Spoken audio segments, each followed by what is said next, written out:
Morning! Welcome Morning. to Sunday Snacks with Ellie? and Sam. So today we're going to talk to you about something near and dear to my heart in the perspective of I used to teach this age demographic. And it's really about the idea that 18 is not a magic number, that suddenly a light bulb goes off and all of the answers in the world are. I'm suddenly an adult with all the skills required. Yeah, it's not. It never has been, never will be.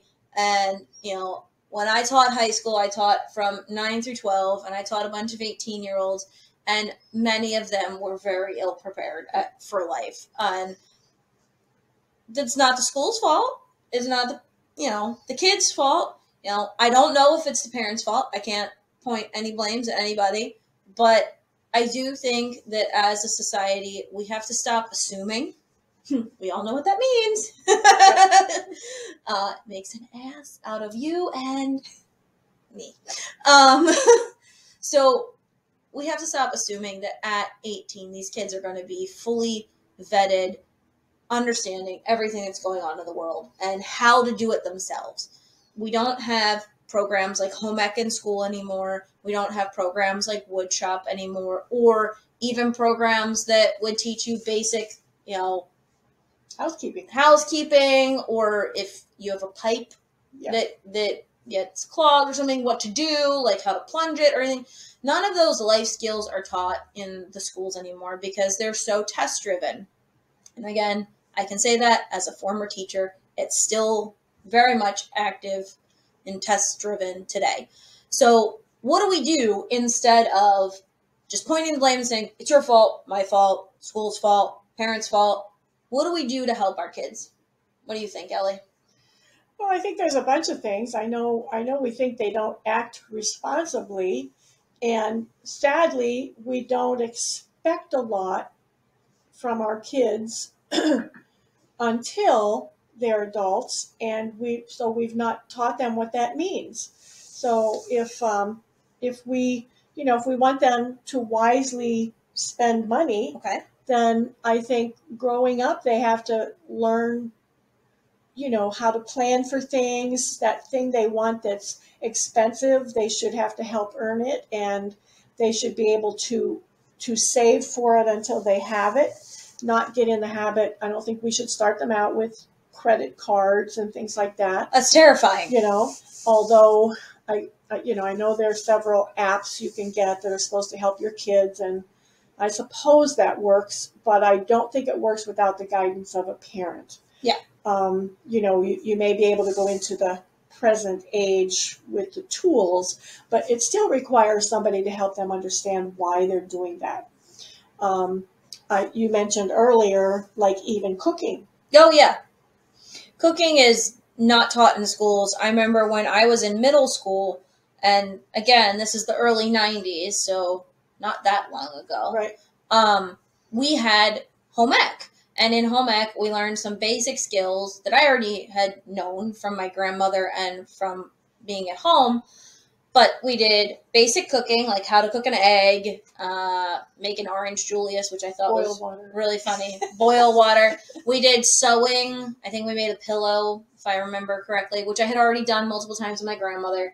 But it was just reinforcing to me when I was in middle school that these were skills that I would need throughout life. I'm sure there were kids in your class, though, that had never done any of these. Bingo. There were a ton of kids in my class that had never done anything. And then it was only half a year. And then the other half of the year, I would hop to woodshop, where I built a variety of different things. I can't even remember. I think one of them was a bench. No, it was actually pretty big projects. We had a really amazing shop teacher. But these are things that I know if my kids were in middle school right now, well, my daughter technically would be if she wasn't being homeschooled. She wouldn't get that opportunity, but I know she does through Scouts, with one of the amazing volunteers that we have. She does woodworking with them, and my son's doing the same thing. They're learning knife skills.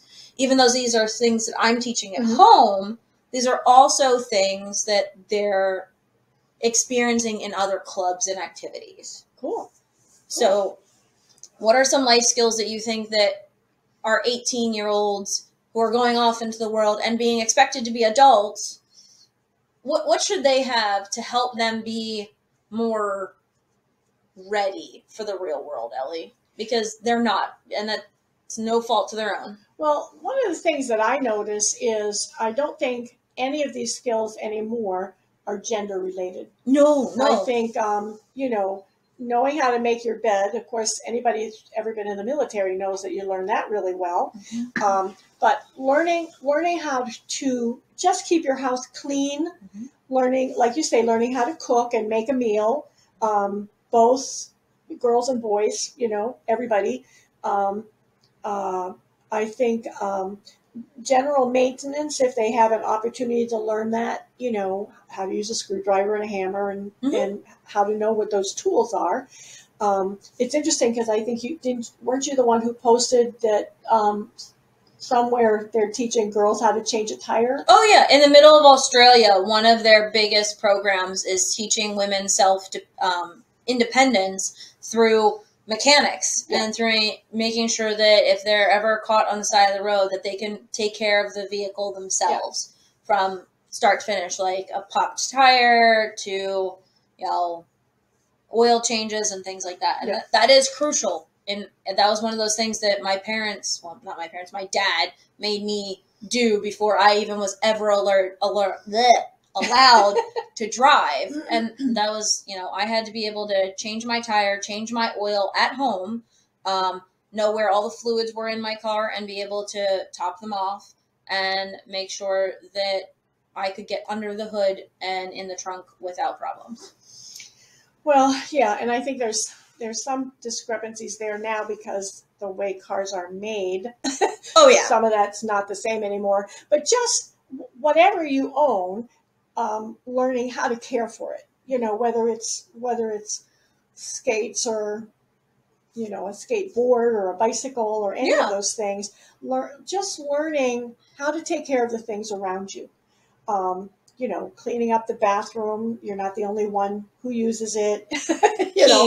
And I think just parents, instead, I know it's easier to just do it yourself, but your kids aren't learning anything that way. So I think we have to take the time and explain our expectations and then give them some space to learn. And we can't, I think the real key is not to criticize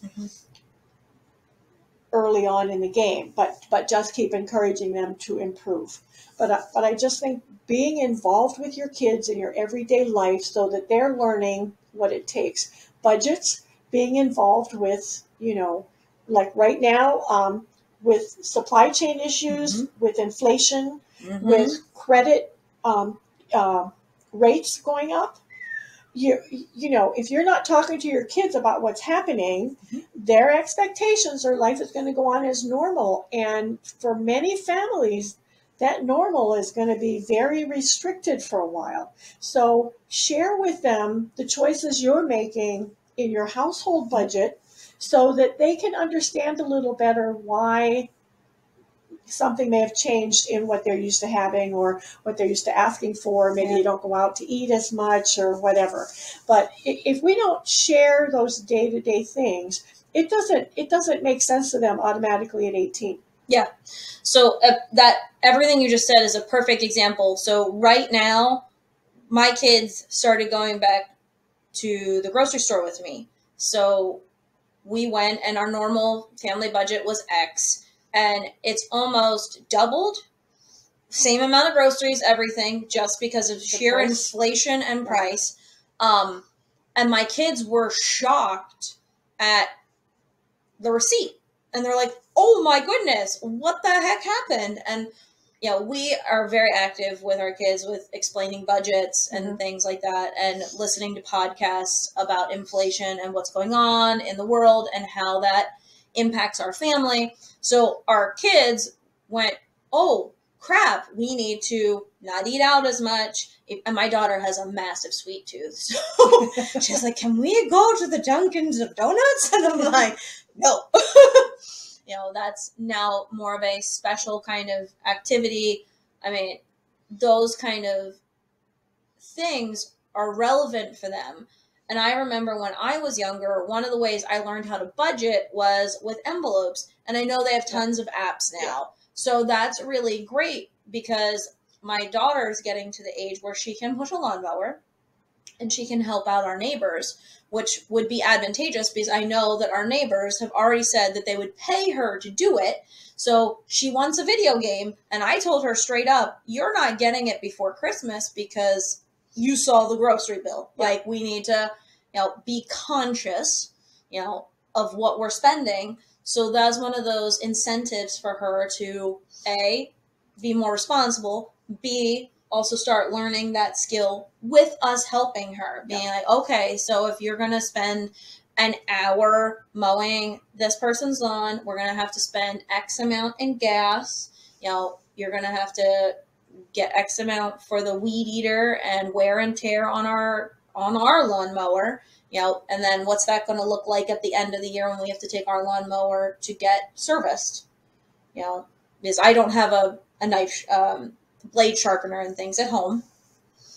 How do we put those costs together to make it a budget for her to be able to actually earn money while mowing lawns? So it's a learning experience and relatively simple that many of us forget that by doing that, we are teaching our kids those life skills. Absolutely. And, my husband's notorious for what you were saying earlier. I'll just do it. I'll just do it. He's like, I will just set the table so that we can eat on time. I'm like, no, stop it. It's fine to put all the materials on the table, but make them set the table so that they know where the knife and the fork go, so that when they go to someone else's house, they're polite, they're respectful, they can offer to help, they can know what those skills are. So with all of that said and done, and we recognize that, not everybody's perfect, life skills are crucial. Budgeting, how to do your own laundry, how to cook for yourself, how to keep a tidy home, keep a kempt appearance. Those are like 5 core things that we truly think that children who are turning 18 should know how to do by the time they leave the house or by the time they turn 18. And that comes from someone else teaching them. Yeah. And if you don't feel confident in that, there are tons of programs out there that you can lean on. Yeah. Like Scouts is helping me with my kids with more of those safety protocols, with knots and those kind of fire etiquette. Like, I know what that looks like for me, but I don't know how that looks in a community setting. Mm-hmm. So they're learning all those kind of programs. So we would question you, what do you think is important? Yeah. What skills, or what skills maybe do you have trouble teaching? I think the key is constant reminders is not teaching. If a kid doesn't have to think for themselves, then mom or dad will just say, oh, don't forget this and don't forget that. Sometimes we have to allow them to be uncomfortable and fail, or like you forget something when you go camping. Sometimes allowing them to be a bit uncomfortable is how they learn to think ahead. Yep. And without these various things happening, it won't make sense at 18 just because they magically had their 18th birthday. Yep. So, let us know what you think is important, or what skill maybe you have trouble coming up with a good solution, and we'll try to answer. We'll try to help you out with that one. So have a good one. See you later. Bye.